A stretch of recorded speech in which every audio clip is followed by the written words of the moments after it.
Welcome, everyone. Thank you for joining us today. I am so excited for you all to meet Tony, one of our recent graduates. I am Kate Blake. I'm the founder of Revolution from Within, and thank you all for joining us. And thank you, Tony, especially for joining us today. Thank you very much for having me. Absolutely. Will you share with us where you are in the world and what you're up to?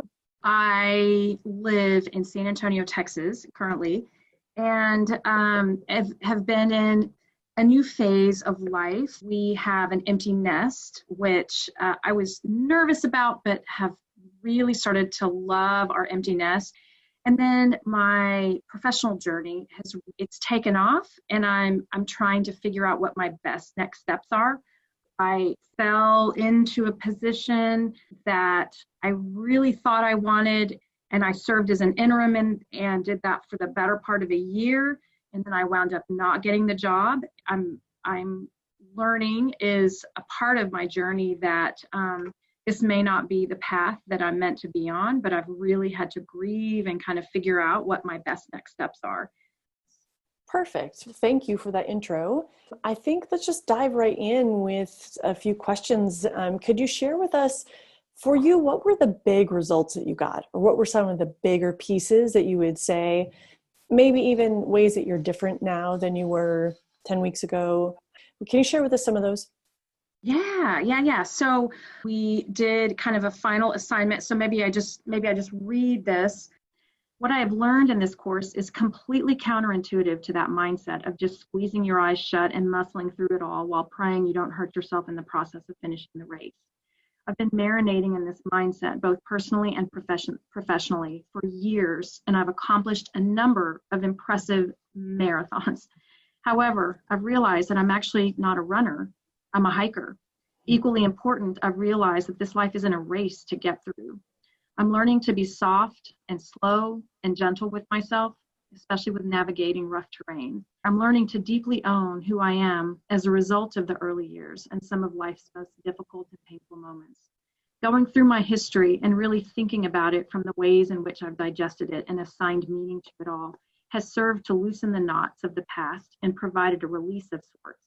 It's like we've completely rearranged all of the furniture, discarded some smelly rubbish, and uncovered the windows to allow the sun's soft light in. And now the room is open. It's no longer scary, something to hide, avoid, or pretend is different.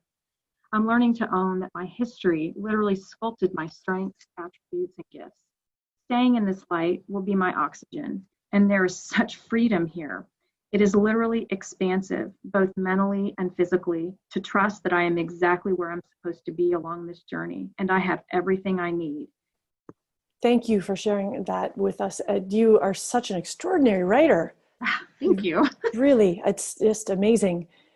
When you think about the acknowledgement or the awareness, maybe first off, of the light, what would you say are the biggest pieces that on the day-to-day, or how is your lived experience, how is that shifted?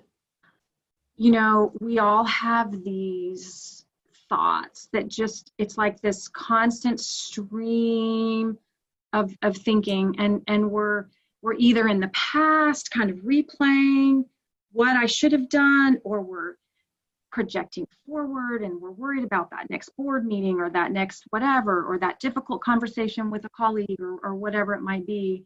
And when I was able to recognize that and kind of catch it and try really hard to just be present, that was when I started noticing that there were these internal messages that were not necessarily positive, that were just some unresolved insecurity, anxiety about just me as a person, not really my performance. And I was able, I guess from a tangible perspective, I was really able to discern and soothe the anxious part of me. And that I would say is probably the biggest thing, has really helped me to get control of my thinking versus letting it control me, and messages, understanding I think some of my history and why I have some of the fears and anxieties that I have.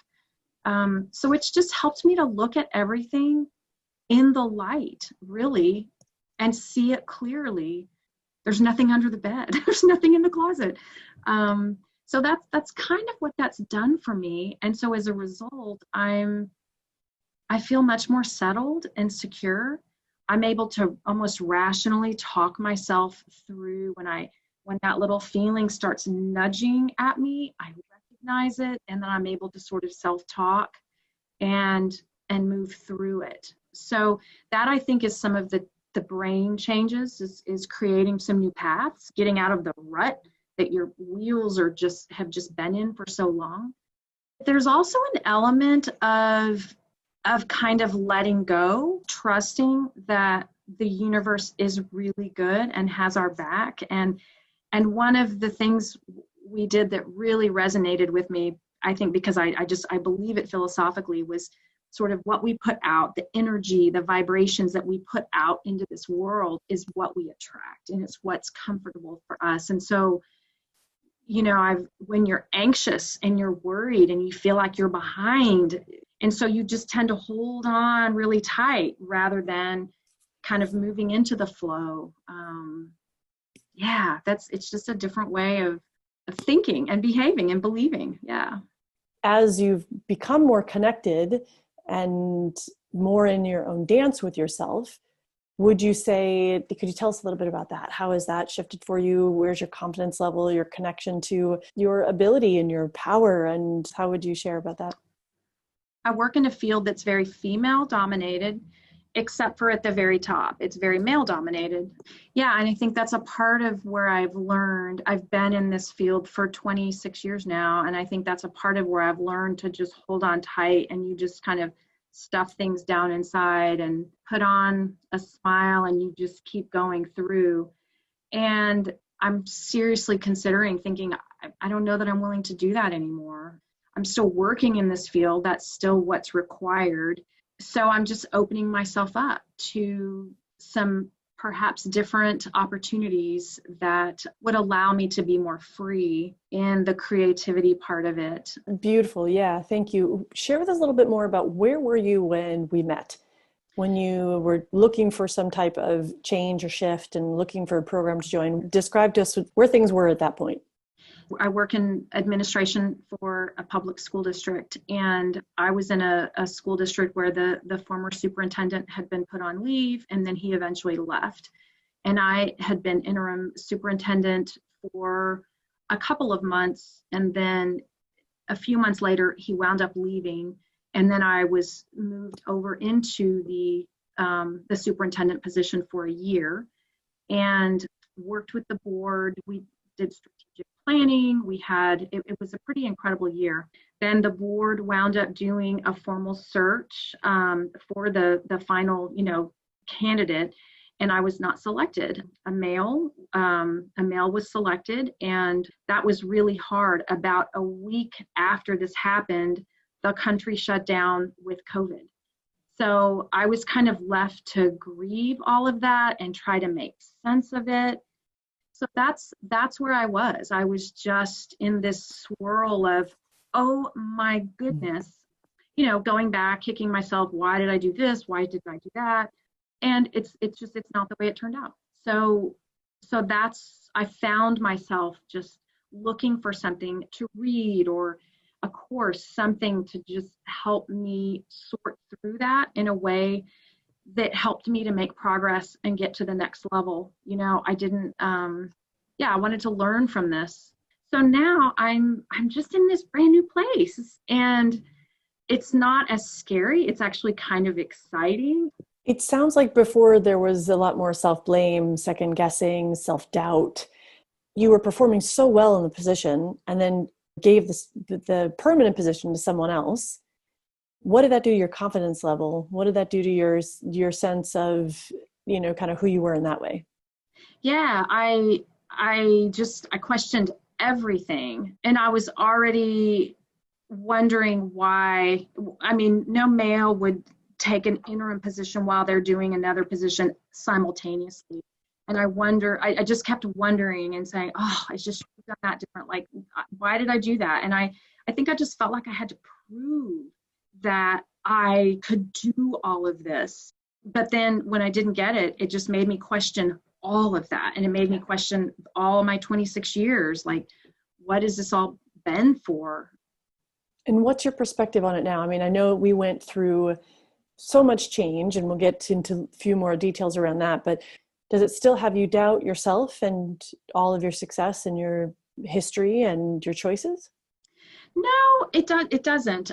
If anything, I see now this community was really not ready for a female at the helm, and that's okay. So I feel like that's kind of when I wrote about the marathon. It's like, okay, that's the next level. I need to get to the next level. I just need to keep working and keep working and keep working and keep getting to the next level. I think that's kind of been in my head, that this is what I'm supposed to do.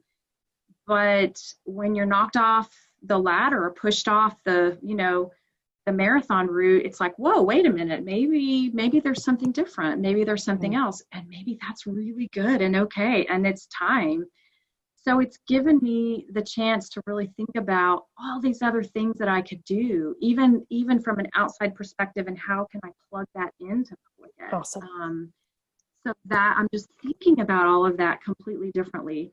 But I don't know without this course that I would have really thought about the choices I've made professionally. This, I guess you could say, dedication or commitment.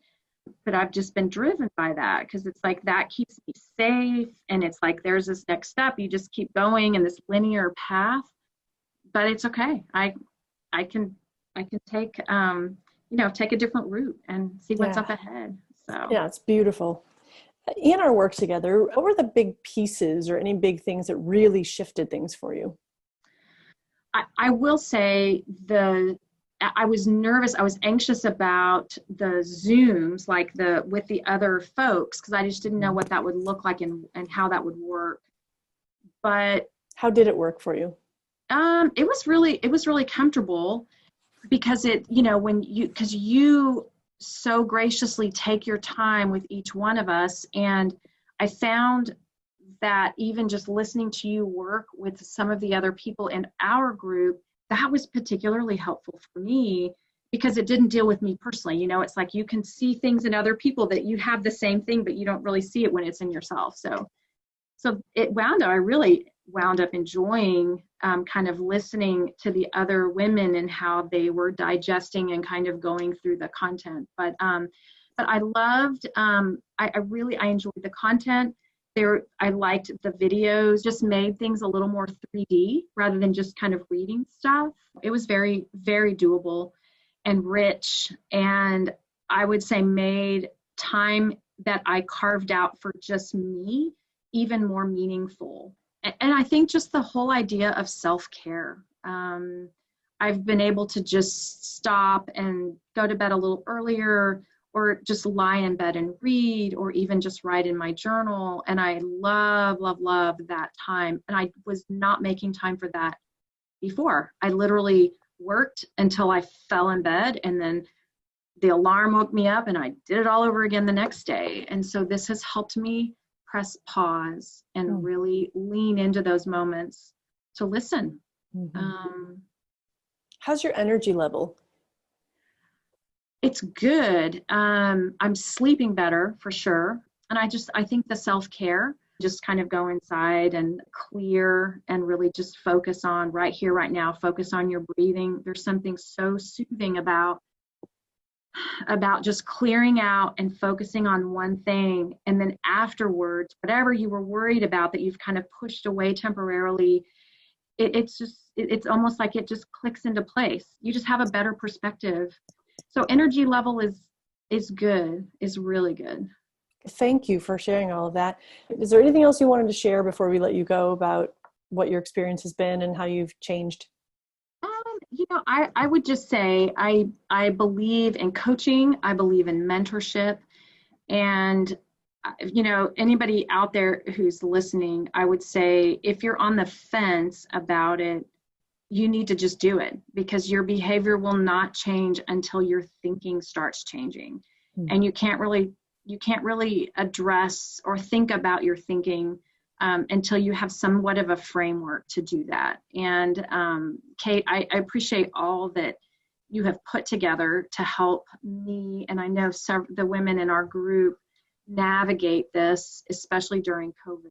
But there is nothing like having someone that you can reflect and have questions about, and then just text or call or have a quick Zoom to talk through it and get strategies and go back and re-listen to your virtual meeting. That some of that was incredibly powerful. And then also watching you work with other individuals, it's really powerful. And I think more women need to do this kind of thing. I really do. Well, I agree. I think all of us need to. I'm on board with more women know and own and embody our own voice and our own strength is really such an honor, actually. And so thank you so much for all the work that you did and for who you are and for how you showed up and the commitment you made to yourself and to us. And thank you. Thank you very much. Yeah, back at you. Thank you. Yeah. Well, that's it for today. Everybody take care and we'll talk soon. Okay. Thank you. Bye. Bye.